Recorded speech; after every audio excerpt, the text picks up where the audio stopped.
దేశవ్యాప్తంగా పలు రాష్ట్రాల్లో భారీ వానలు పడుతున్నాయి. హిమాచల్లో కుండపోత వానలు, వరదలతో జనజీవనం స్తంభించిపోయింది. యుద్ధ ప్రాతిపదికన సహాయక చర్యలు చేస్తోంది ప్రభుత్వం.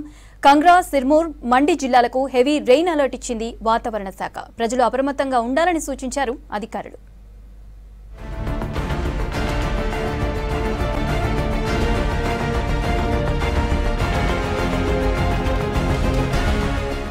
నైరుతి రుతుపవనాల ప్రభావంతో దేశవ్యాప్తంగా పలు రాష్ట్రాల్లో భారీ వానలు పడుతున్నాయి. హిమాచల్ ప్రదేశ్లో వర్ష బీభత్సం కొనసాగుతోంది. ఎడతెరిపి లేకుండా కురుస్తున్న వానలతో ప్రజలు తీవ్ర ఇబ్బందులు ఎదుర్కొంటున్నారు.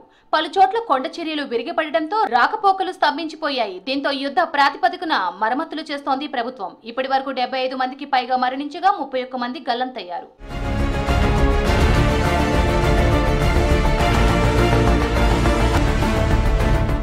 హిమాచల్లో భారీ వరదలకు మండి జిల్లాలోని తునాగ్ ప్రాంతంలో ఓ కోఆపరేటివ్ బ్యాంక్ మునిగిపోయింది.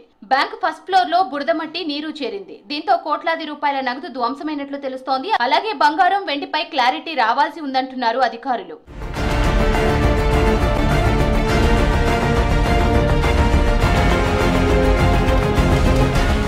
హిమాచల్ ప్రదేశ్ లో కంగ్రా, సిర్మూర్, మండి జిల్లాల్లో భారీ నుంచి అతి భారీ వర్షాలు పడే ఛాన్స్ ఉందని తెలిపింది వాతావరణ శాఖ. దీంతో ఆ జిల్లాలకు రెడ్ అలర్ట్ జారీ చేసింది. అలాగే రానున్న 24 గంటలు ప్రజలు అప్రమత్తంగా ఉండాలని సూచించింది. కొండ చర్యలు విరిగిపడే ప్రమాదం ఉండడంతో ప్రయాణాలు వాయిదా వేసుకోవాలని సూచించారు అధికారులు.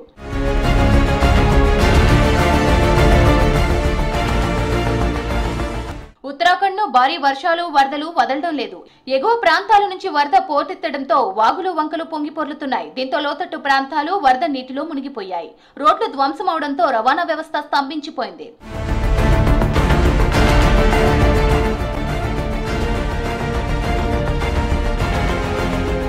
ఢిల్లీ, గుజరాత్, మహారాష్ట్ర, మధ్యప్రదేశ్, ఒడిశాలోనూ మోస్తరు నుంచి భారీ వర్షాలు పడుతున్నాయి. రాబోయే 7 రోజులు 15 రాష్ట్రాల్లో అతి భారీ వర్షాలు కురిసే అవకాశం ఉందని హెచ్చరించింది ఐఎండీ. ప్రజలు అప్రమత్తంగా ఉండాలని సూచించింది.